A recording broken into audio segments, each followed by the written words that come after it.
Welcome to the Autonomous Podcast, a podcast without a manager, a podcast without a host, a podcast that runs itself. Whoa! How do you do that? It's magic, bro. Hope you enjoy.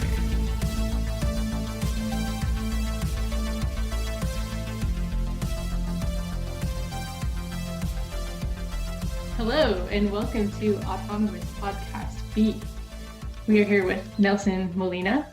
I am your host for this episode only, Magenta Ceiba from Bloom Network. Nelson, could you share a little intro about yourself? Thank you, Magenta. Thank you for inviting me. I'm Nelson Melina, live right now in Catalonia in a community named Amara Valley, 1 hour and a half from Barcelona. I come from the tech world, fintech, blockchain, done consulting, worked on the Mycelium Bitcoin wallet. But now I'm focusing more on the idea of smart villages and how to live together in the new world, let's say, and how to use those new financial tools, those new governance model, basically those new business model also, which is something that I find very interesting. The with profits model, not for profit, not for profit, but kind of like in the middle. So I'm interested in those topics, and I'm aiming to create a community of people that would be working on creating a new way of living together. Awesome. I'm so excited to talk with you and share this podcast and your visions and also experience, because I know a lot of people on the eco-village side of things who are coming from more of a, I don't know, like physical world background, for lack of a better word. And then also know it's becoming apparent like more and more people in the Ethereum community and connected communities are want to kind of bridge this, start living in villages in this way. So you're such a good wisdom keeper and vision person for that. So really excited. Yeah, that's really one thing that for me became quite apparent when I always kind of felt was interested in this idea of taking back old villages with a bunch of friends and like work over there, or these kind of ideas, but more and more with the idea of decentralized communities, like what Parallel Nipolis is doing in Prague or Parallel Napolis in Bratislava, like this idea of creating like zones that are out of the normal system and experimenting in that, but apply it more in the rural area, then led me to, maybe because I'm also connected in like burner, hippie, spiritual world, to look at communities and what they're doing. And I have to say, at first I came with an eye of like, oh, we're gonna create something. And then I realized that there were actually a lot of projects existing all around, like hundreds, thousands, there's probably thousands of cool projects in the country that you are, whoever you are. Like I remember talking to someone in Turkey and him showing me like this website with a list of like hundreds just in near I think it was near Istanbul, and like, okay, the list wasn't updated, but I was like, wow, so many. And the more you talk, the more you research, you realize there are so many projects. A lot of them die, of course, but so many initiatives already. So it's not necessarily about, then it became clear to me, it was necessarily about creating another thing, but understanding, okay, what do people actually need? Because sometimes we come with our nerd tech ideas, we're just going to build like a tool, but actually, what do people need? And observing that, I realized that maybe all those projects, why they were not working, why it wasn't having such an impact, why we don't have such an impact in society if there's so many people interested in like living that way, try to change the world, right? Because they're all isolated. Everyone's doing his little project with his 30, 50, even 100 friends. Having 100 people community is already like an amazing achievement. But the problem is that it doesn't have an impact.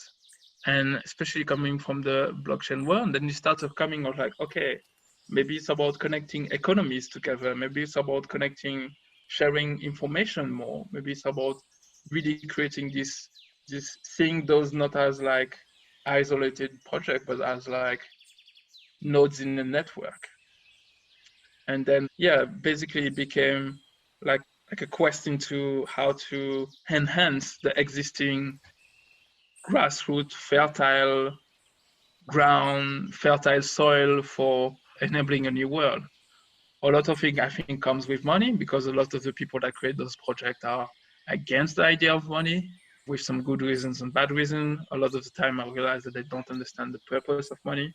They see the bad side of it, but they don't see also the problems that it solves, which relate to not the use of like financial instrument that could enable a multiplication of the result of like the impact that you can have. If you had like 50 communities in Europe that were all connected economically, you would have a circular economy that would perhaps allow people to become wealthier and then allow to invest in research, to invest in creating other communities, to invest in like having more of an impact rather than everybody struggling on their side and then making the same mistakes. Even if now we're getting better at exchanging like governance tool, communication tools, people doing consulting for other communities. I still feel like there is, especially on the financial, economical, and information sharing side, there's perhaps a lack. And then there's also sometimes there's too much of Luddite way of things, like not looking at science and technology or seeing it as bad. But one of the things that I really want to work on is like using the highest tech available, whether it's solar panel, water filtration system, compost system, smart grid, autonomous energy grids, even robotics with farming or new ways of doing aquaponics and these kind of things to make life easier, because I want to live in the countryside connected with nature, but I don't necessarily want to live my grandfather did. And I think we can create technology and nature. It's about reconnecting the dots, like bringing back, like having technology that works for us and allows us to more be in symbiosis with the environment. So I went a little bit of a tangent over there, but no. No, you actually literally answered all three of the questions I had to ask you. Awesome. Awesome. This speaks to where I am next in my list of questions, which is I want to dive into a little bit of the nerdy details of the financial architecture stuff you see, but a little bit later in the here. Yeah. But one of the things that I really appreciate about speaking with you, because I've seen some of the similar disconnects, though there are communities like what are they called? Dang it. The Embassy Network. They're more urban, but they're kind of lean a little bit more technology, nerdy, futurist people when they set up, like they'll buy a house and you can be a nomad between the different houses they have in different countries. Yeah. So that's one of many examples of these sorts of things. But one of the things you speak to in the article you wrote, which I'll link to in the episode because it's such a great digest of the vision that is coming through you, and links to some really great resources for further reading too. But you speak about the importance of when you went to the salons with Vinay Gupta, you were talking about the importance of mixing regulars in a community with newcomers. Yeah. And the power of mixing different, what you say is profiles, opinions, backgrounds, expertise in politics. So I'm curious how, similar to the economic interrelating, how that circulating of people and backgrounds between communities so they don't get insular. How do you see that happening and why it's important? Well, it connects also to my sometimes interest in understanding like tribes and like what actually makes a good human community, right? And this experience with those weekly dinners, where the principle, for those that don't know, the principle was like a weekly dinner where basically the host, Vinay, would provide food and wine, and it would be kind of like an open door to whoever is like smart, weird, interesting, whatever, like friend of a friend that would be in town and that would come over. So you wouldn't necessarily know like who you would meet at those dinners, but it was always interesting, and that was that kind of the principle. But then what happened is that you would have regulars like coming regularly, coming every week, like me. And then regularly, every week, you would have new people coming, and sometimes they come back 2 months later, or this kind of thing. And sometimes you have 5 people, sometimes you have 15 or 20. But this kind of melting pot, this kind of, I don't know, potpourri mix of like so many perspectives, like artists, technologists, nerds, mathematicians, business people, and lawyers, and all kinds of doctors, whatever, or like cinema managers, festival organizers, like any very, very different mix. The discussions that happen, the project that were created, the collaboration, the fact that you could like, yeah, you have an idea and then suddenly you have someone that actually knows about this very nerdy topic, whether it's like history with medievalist friend that James Hester, that was this specialist in medieval weaponry, right? But on top of that, of the history of London and learning so many like quirky, weird fact about London when you live there is fascinating by an expert that actually knows about this thing, or whether it's like talking to lawyers about, hey, I have this idea about this business, or like people that understand this very specific technology that you can actually banter and exchange ideas. And then maybe with some of them, you actually end up creating companies or starting collaboration, which actually has happened. This was like fascinating and like this needs to exist more. Everybody should have a version of that. And it seemed to be an optimal way of like fostering collaboration and innovation. And it's not necessarily that everybody, but that the interesting thing was everybody was different. You would have Democrats, Republicans, pro-guns, anti-guns. Like you would have people that are very in the hair, like all about art and creation, and people that are all about numbers, and people that are all about connection. Like you would have so many different people, but everybody was willing to exchange and hang out. Of course, the wine and the whiskey definitely probably helped. But yeah, it was a great part of my life, and it made me aware of like this is kind of thing that I want to recreate, but also make more permanent, because then what if those people live together? Which actually happened, because some of us that were the regulars on those dinners ended up being frustrating of having to take the tube to go back home when it was around midnight, when in the middle of an interesting conversation, right? So we ended up like 4 or 5 of us taking flats next to it, which created some kind of little community, which was also interesting because it was a community, but at the same time, everybody had their private space. And for me, that was another key learning from how to live in communities. Like you need both. You need to live together very close, but at the same time, if I want to be introverted or if I'm pissed off against someone, then I can go back home and no one sees me for 2 days. And then later on, I come back. So it's like so many things from that period of my life that I could like pick on and use now to create my smart village idea and like kind of use similar concepts or try to.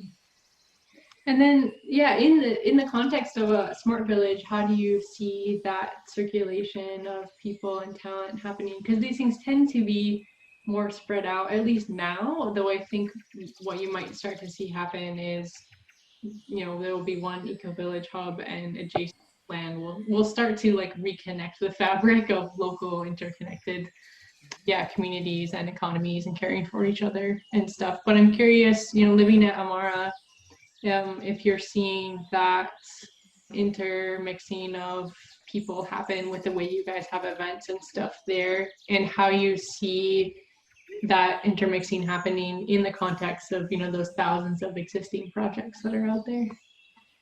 Well, I'm going to talk more about the situation here. As for me, it's all about expansion. So it's not necessarily like there is one thing and then everything needs to fit into that one thing. My idea is to expand what Amara Valley is. Actually, the name is perfect because it's Amara Valley, right? It's not just the Eco Retreat Center, it's the valley.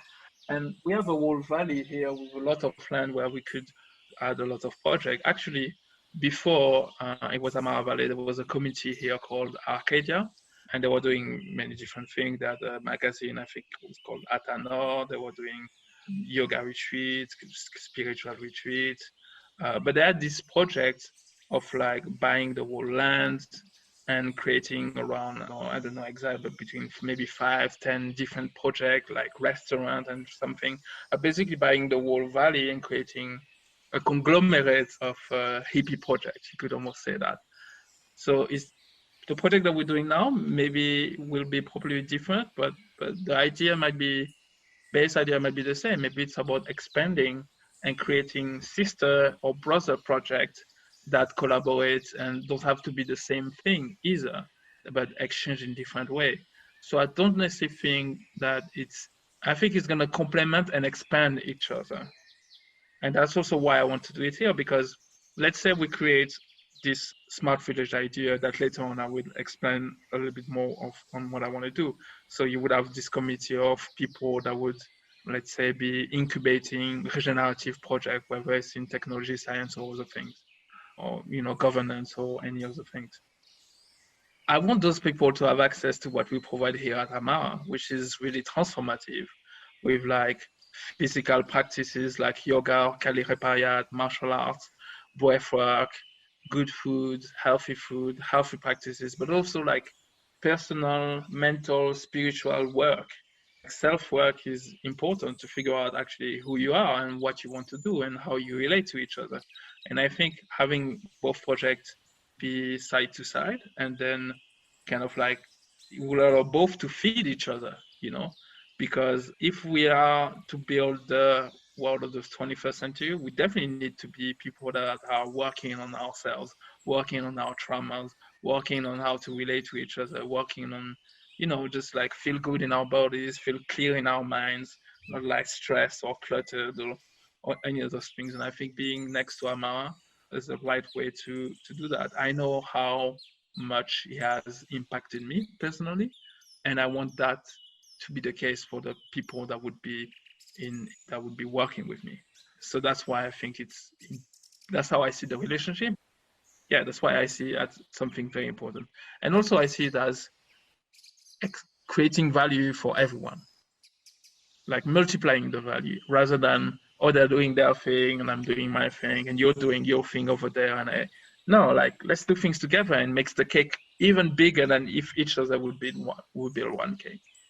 That's my vision. In terms of like how to relate to other projects, to be honest, I don't know. And there are a lot of things that actually I feel very comfortable not knowing. There are two things in let's say in my vision, in how I operate to try to manifest my vision, right? I don't know how, I don't know when, but I'm doing it because I fully trust that it's necessary. I see that's something that needs to exist. And I don't even like think it's just my idea. It's like that idea is just channeling for me and needs to exist. You see a need, you fix it.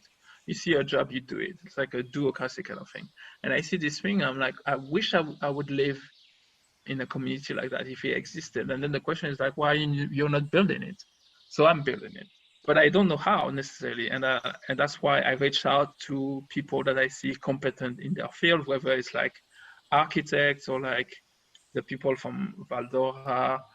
I'm a big fan of what the people at Stanford with Regen Villages are doing with this tool to kind of like build an AI plus blockchain plus permaculture practices to design a whole space.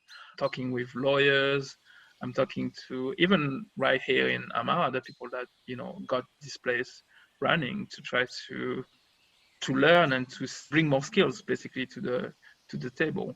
So I don't know how it would make sense to collaborate with others. I just know I'm open to the discussion and I want to collaborate, and I think it will slowly build up and slowly make sense. I see first a collaboration that would probably be more on the knowledge sharing, probably. Also like in a blueprint, kind of like business model, how to structure it, how it would make sense, which is still around information sharing, I guess. But just also like be aware of each other and just talk and not see each other as competition, but as like, hey, this guy is doing this cool thing. Like there's person named Mars Robertson doing this project the Base X island in Estonia, trying to do a similar thing, right? I've heard about some people from the diaspora psychedelic society in Jamaica, like doing an interesting project also over there. There's the future thinkers in Canada, building like the dream place, right? There's so many interesting projects, and I think we can all learn from each other and we can all collaborate and later on build a network, whether it's like exchanging people so people can like move to one place to another, exchanging skills, doing consulting to each other. It would be great if each village would kind of like specialize in something. And then I don't know, like I need wood, then there would be this cool community like that manages a forest, delivers the wood to us, and then we do a money exchange, and like we create like regenerative circular economy between each other. That's an idea that I find also fascinating. Have you ever heard about, I think I will probably already mention it, but it might be worthwhile mentioning it on the podcast, the Black Wall Street. No idea what it means. It was like in the 1920s, and if you're an historian, right. I might say things that are wrong. But basically, there was this community of this black neighborhood that started with this guy that was wealthy and started giving loans to people to create businesses and then start to grow. But basically, those people ended up with like their own bank, their own schools. I think there were like 6 black families that had planes or something, like super wealthy, even more wealthy for the time than other like white neighborhoods, which brought jealousy and the destruction later on. And there are lots of documentaries talking about how it was destroyed and built, but I'm not interested in that. I'm just saying that actually how it was built, right? Because you see, like, I think the idea was like $1 entered the community and came out 1 year later and circulated like maybe 27 times in the meantime, something like that. So they basically had the local circular economy, and they ended up comparatively, if we were to compare money then to money now, with almost billionaire kind of an economy in billion. And I don't know, that story is so fascinating to me, and I want to learn more about it, but also like reproduce it. And that's what I mean when I talk about all those villages and all those projects collaborating and creating an economy, because if we start creating this circular economy, the money comes inside the economy, stays in, circulate, create more value, and that's how you become a force enough to have an impact on society.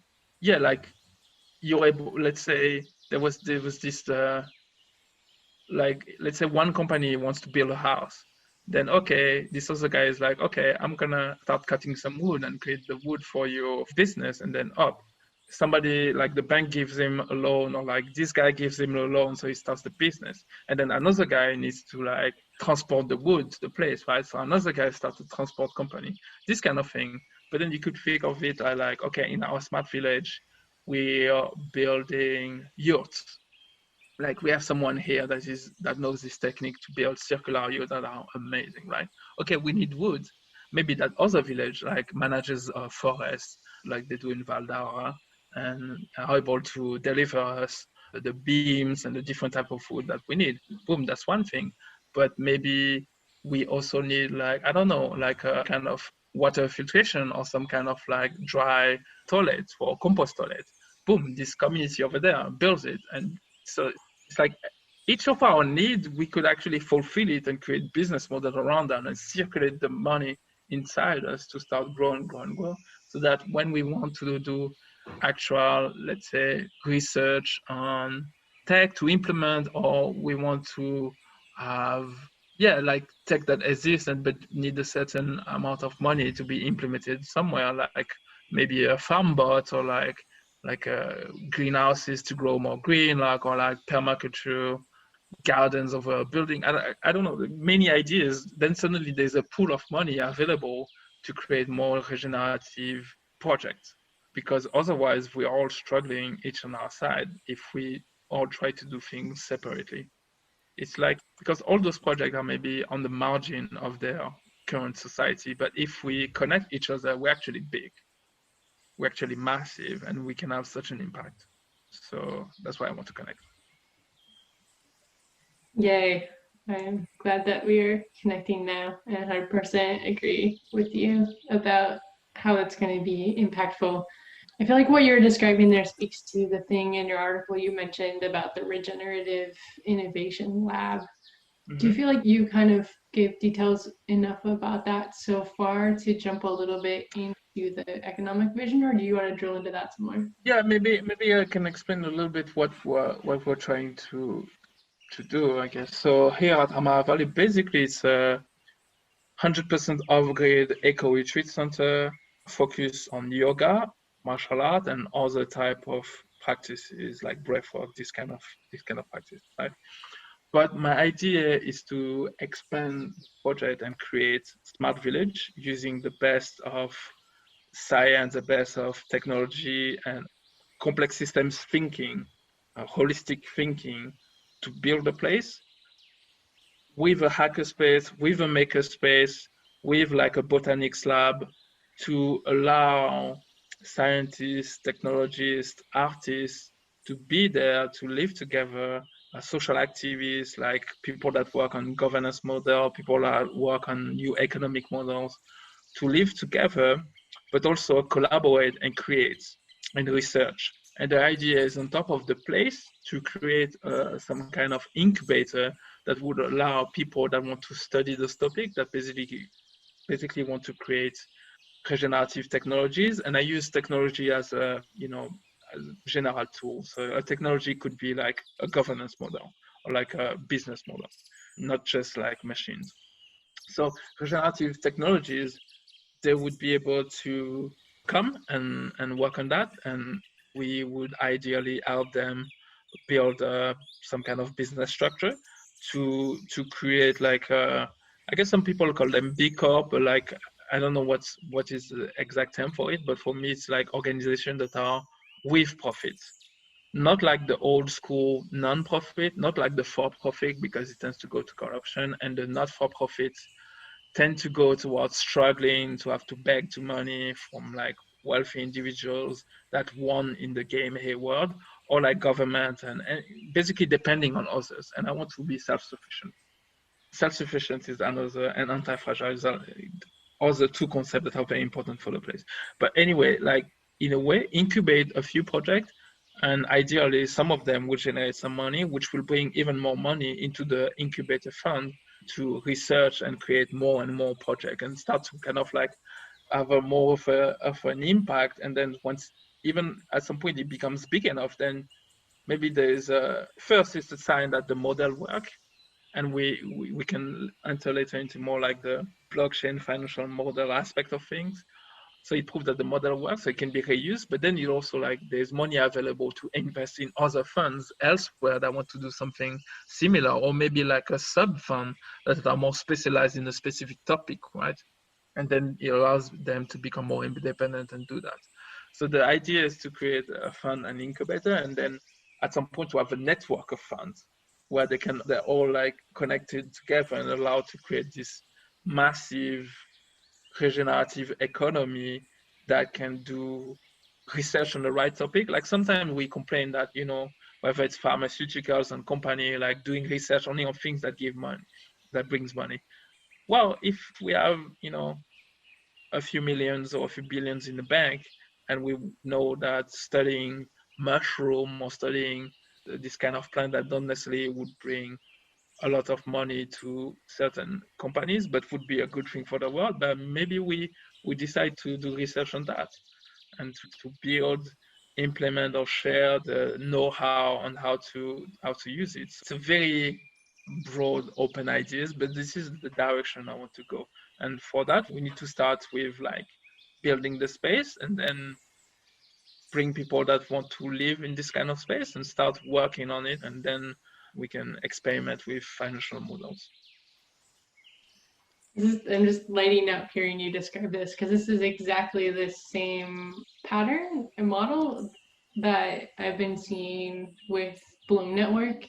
Sometimes I think of these things as ecosystem finance or business ecosystems, and it's like regenerative enterprises and local interconnected economies like almost need a more ecosystem, like interconnected approach to financing than the like vertical structure of the mainstream banking system. So when I talk with both nonprofit finance professionals and for-profit finance professionals, like more and more people are starting to realize there are major gaps in institutional finance that can't plug in with the like grassroots and regenerative ways of doing things. And so I'm getting a lot of questions from people about, well, I think we've talked about this before, you and I, but like a lot of people asking questions but not knowing what the other options are.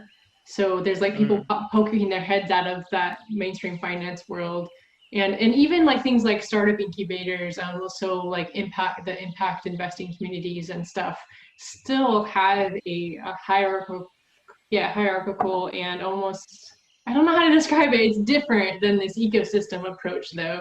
And regenerative initiatives need a like peer-to-peer like funding and finance pooling structure. And this is really what brought me to Bloom Network, like what you're describing. Well, that's the home organization that I'm based in. But what you're describing of this physical place for artists and scientists and visionaries and professionals to interrelate and innovate and create together. Literally, there's this woman at it used to be called Evolver event in San Francisco who she wanted to build a project like that in Peru, specifically so they could incorporate the study of psychedelics into it because it's legal there.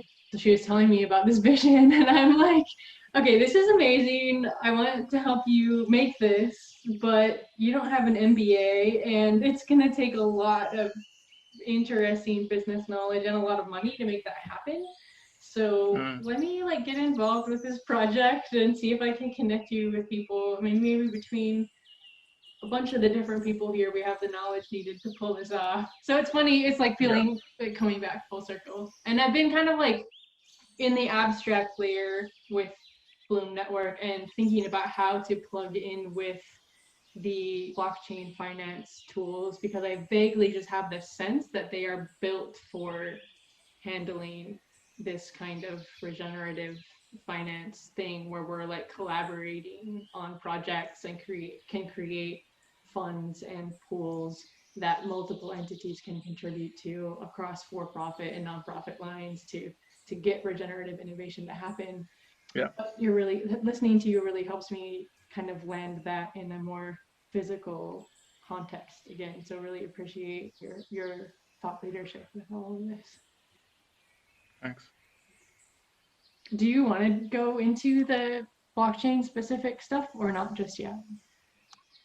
Yeah, we can definitely like explore some of that. I don't know if you have specific questions around it, so we could start delving into it. But I can more or less explain some of my ideas.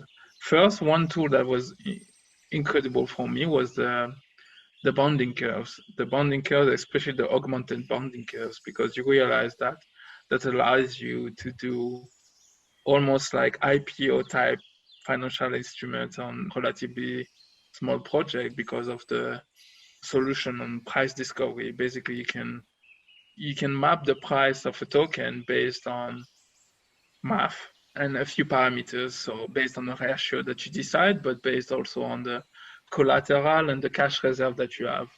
So let's say, and it's always available. People can always trade with the actual smart contract. And the more tokens exist, the higher the price of the token. And the less tokens exist, the lower the price. So there's this balancing effect. And there's a whole like now a subfield of the blockchain industry is token engineering with the token engineering community, with block science, Michael Zargam, like with the CAD community around simulation of financial tools. There's amazing work being there. I don't claim to be a specialist of this, but studying it and understanding a little bit was like, whoa, wow, that means you can create a fund and then connect that fund to other bonding curve that would like be project specific, right? Where they would have the same token bonding, and then you would have multiple bonding curve connected to that meta bonding curve, right? And then, but even like the funds could be connected to other smaller funds, and then you would have a network of funds that could be project specific or like industry specific or like community specific, but there would be via the power of the different tokens, they would be connected in some ways. So like you gaining value brings the value to everything that you're connected to. And we'll probably have to do this in a very smart way. That's why I like what the token engineering community that they're doing, because they're doing it like building a bridge. You know, you don't just build a bridge. You simulate, you calculate, and when there's failures, you integrate it in your list of like things to simulate, whether it's the win or of everything. Like you're very careful. And yeah, there are so many fail safes and like ways to ensure that we're doing something that should be safe, that should be solid in most cases.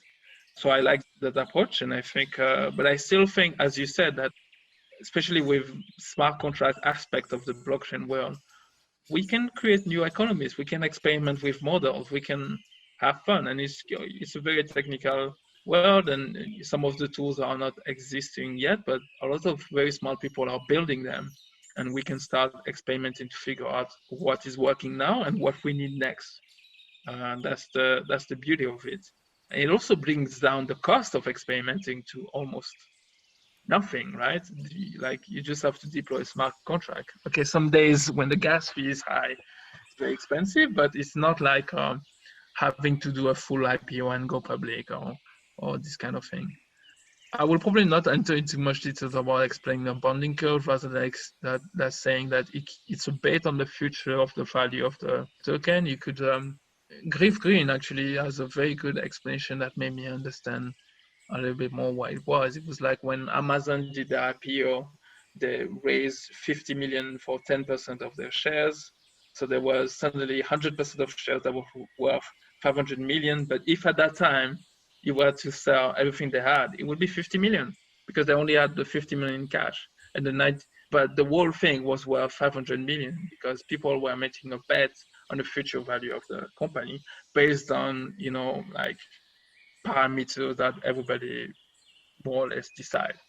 So it's a similar type of instrument where you can go and buy shares at a price determined by the smart contract. And when you give, let's say you give 100 DAI, 100 euro, 100 something, based on the ratio, it could be that 70% of it goes to collateral and 30% go to cash reserve. The cash reserve is the part that the money that can be used, and the collateral is used only for when you want to sell back your token. That's where the money is taken from. It's a very simple explanation on it, but it's a fascinating new subfield where you could also add some interesting tax instrument when people go out of the curve, when they sell back their tokens, or when there is money exchange. So you can experiment with new economies with this kind of instrument. Yeah, I invite you to check out the Common Stack, to check out Block Science, to check out the CatCat community, the token engineering community. And over there are a lot more specialists that are studying those tools and building different versions of those tools. There's also Fairmint. They're doing it not for necessarily organization, but more for like companies. They have also new types of raising monies continuously for companies. So there's lots of interesting experiments with this. And I would like to use one of those bonding curves to raise money for the smart village and then the incubator. I'm still wondering like if there should be like just one thing or to have a more like separation of concern and kind of like keep it simple for like the land, yeah, basically the land, the building, and like the real estate part of thing. And then later on, once we are ready to start project and some investment on the side of thing, keep it like a different instrument. The way that I see for the land is to raise money to buy the land, build what we need to build with some extra for, things that can happen. But then use project from Vinay Gupta called Materium to tokenize the land in a form of an NFT, and then use the token of the land as a collateral inside the bonding curve. So in a way, it would be the first, as far as I'm aware, the first bonding curve with physical assets as a collateral. So it's not just like tokens, it's like part of it would be, and we probably have to develop that bonding curve or like modify something existing or like create something new. And then it would be interesting because also it would stay in the collateral. So it's not like you raise money, you take that money to buy the land, and then the value of the money is out of the curve, essentially because you took the money out.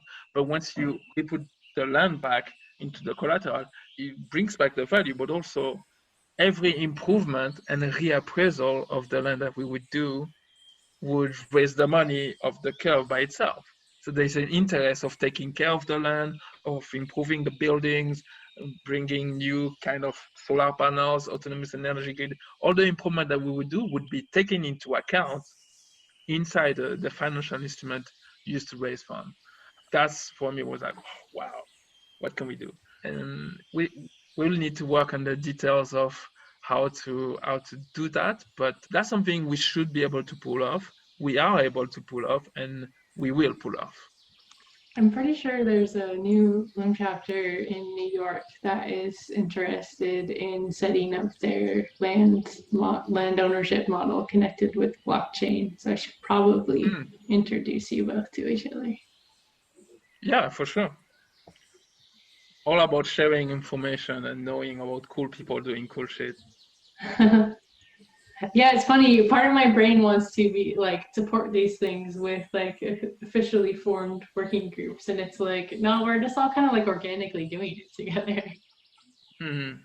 Yeah.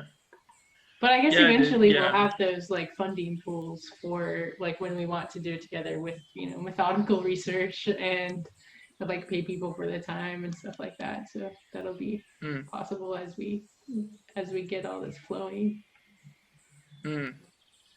So yeah, that's the land part of things. There's maybe a bit more details and some links also to understand some of those technical topics on an article that I think you can put on related to the podcast episode. But yeah, more on the incubator fund side of things, it would be more to invest on research, but also implementation and create businesses that would be related to that. So the idea is to create like this fund, and then this fund will be connected to those projects, as I said, and then create multiple funds at some point, because the fund would be successful enough that it can spawn like little children that would be connected to the main fund. So even like all those funds like succeeding would bring more value to the main fund. And that's something will take time to develop carefully and experiment with too. Super, super amazing. Thanks so much for sharing your brilliance and creativity and experience and heartfelt, embodied connection with all this stuff. Thanks for giving me the opportunity to share that. And also, like, I mean, those are my ideas, but I'm also open to suggestion and collaboration and like correction and like because you know the end model maybe will be different because of some details of the law here in Spain, or actually it's tricky to do that with this financial instrument. So I'm open to experimentation. That's a very important thing that I want in the space, is like I want us to do things together, but not necessarily on the old model where maybe in cooperative, because everybody needs to agree, it's hard to experiment. I want really like people to feel empowered to experiment, to try, to fail, and to learn, and to start again, and really like almost use a similar model as evolution, right? Evolution as this thing where it creates mutations, and then whatever works, keep working, and it keeps on going on. It's not necessarily about like finding that right model that just stays, because that doesn't even work, because situation changes, because there's always chaos and circumstances changes. So it's about always improving, always trying, but at the same time be agile and enough that you can try something and then, oh, it doesn't work, and then you bounce back to something else. So not necessarily like a monolithic thing that if it fails, everything fails, but like, yeah, like a organic kind of mycelium network type kind of exploration and evolution. Well said. I think we're coming up close to the end of the hour here. We have a little bit more time, or we could just truncate it a little shorter. It's fine. Is there anything else that you particularly want to share to the folks who might listen to Autonomous Podcast B? Nothing comes to mind other than, if you feel inspired by or curious by anything that you just said, like, go check out the article. Don't hesitate to contact me, start talking. It's important to, the people that have similar vision to connect to each other, because sometimes we can feel maybe isolated or doing our thing wherever we are. But I really think that connecting and cooperation allows you to create bigger things, right? And I very much welcome people to come and be part of this project and bring their skills, their connection, their experiences, so that we have more chance to succeed. To come back to what I said about the dinners and like living as a tribe, that's a very important thing. You need different profiles, different experiences, different histories, different viewpoints, different angle of seeing things in a successful tribe and a successful project also, even if everyone needs to agree on the vision. So if you feel that you agree with the vision, let's talk. And are there any specific kinds of support that would be helpful to you right now? Or is what you described pretty much the jam for the moment? Very good question. Right now, we are more looking what we are going to build exactly. So I'm talking with some architects and some innovators in the field of architecture, regenerative architecture, to really think holistically about designing the space. So if you feel interested in any of those topics, now is the time to reach out. After that, once we know what we're building exactly and how much it costs, then we're gonna more focus on at least the first financial model. And it could be that we cannot use some of the blockchain tools straight away.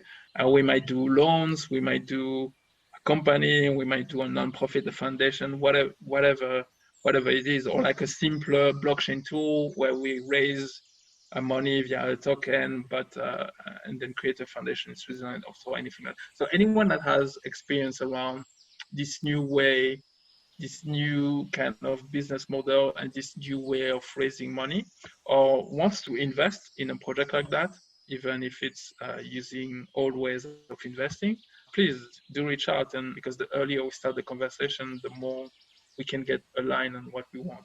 Because I see none of this as like, it has to be that way or that way.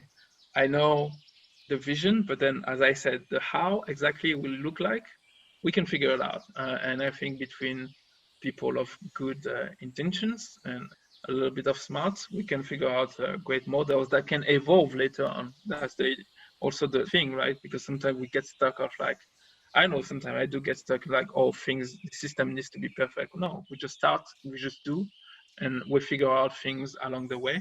And it actually never stops, right? Like life never stops. Mycelial evolving structures, high five to you. Awesome. Yeah. I have a friend that says we're all mushrooms. I approve.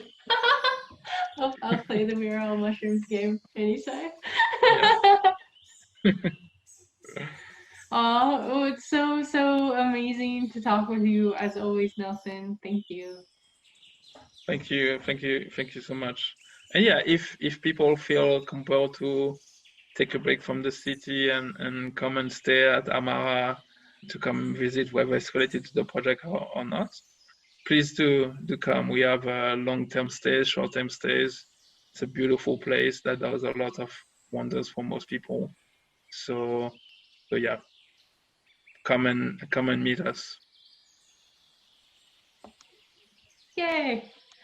Oh, well, that's a wrap. I passed the ball of Autonomous Podcast B to you, and I look forward to listening to the interview that you do too. Yeah. I'm looking forward to. I already have someone in mind, but yeah, I'm looking forward to try that. Yeah. All right, I'm gonna pause the recording and send this off to Lydia. Awesome. Thanks. Ciao.